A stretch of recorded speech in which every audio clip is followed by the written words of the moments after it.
வந்து உங்களுடைய ராசியிலிருந்து 5ஆம் பார்வை 5ஆம் இடத்த பார்க்குறாரு. அப்போ குரு மங்கள யோகம். இது நல்ல அதிர்ஷ்டம். இந்த மாசம் வந்து பார்த்தீங்கன்னா, இந்த மாசம் வந்து உங்களுக்கு ஒரு நல்ல அமைப்பு, நல்ல அதிர்ஷ்டம் உறுதியாக உண்டு. செவ்வாய குரு பார்க்கறனால, குரு மங்கள யோகம் இருக்கு. திடீர்னு ஒரு அமைப்பு. என்ன அமைப்பு அப்டின்னா, வீடு வாங்குறது, வாகனம் வாங்குறது, தொழிலுக்காக ஒரு இடம் வாங்குறது, இந்த மாரி அமைப்பு. திடீர்னு ஒரு நல்ல அதிர்ஷ்டம். காசு பணம்கள்ல தேடி வரது. ஒரு பெரிய உதவி. நீங்க இக்கட்டான ஒரு சூழ்நிலையில இருந்திருப்பீங்க. உங்களுக்குன்னு தானாவே ஆதரவு கரங்கள்லாம் நீட்டும்.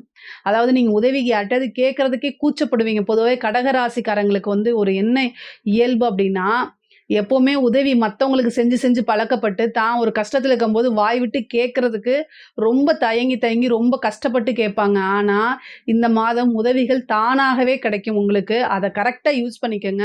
கஷ்டமான சூழ்நிலைகள்ம்போது கடவுள் உங்கள கைவிட மாட்டாரு. ஆண்டவன் ஏதாவது ஒரு இடத்துலேருந்து உதவிய அனுப்புவாரு. அந்த இடத்த நீங்க புடிச்சுக்கங்க. கட்டாயம் உங்க பிரச்சனைகள்லேருந்து நீங்க மேல வந்துருவீங்க. கடன் ரீதியா இருக்கக்கூடிய பிரச்சனைகளுக்கு விடிவு காலம் உங்களுக்கு வரப்போது. ஏன்னா 6க்குடைய குரு உங்களுடைய ராசியில வந்து உச்சம் பெறுறாரு.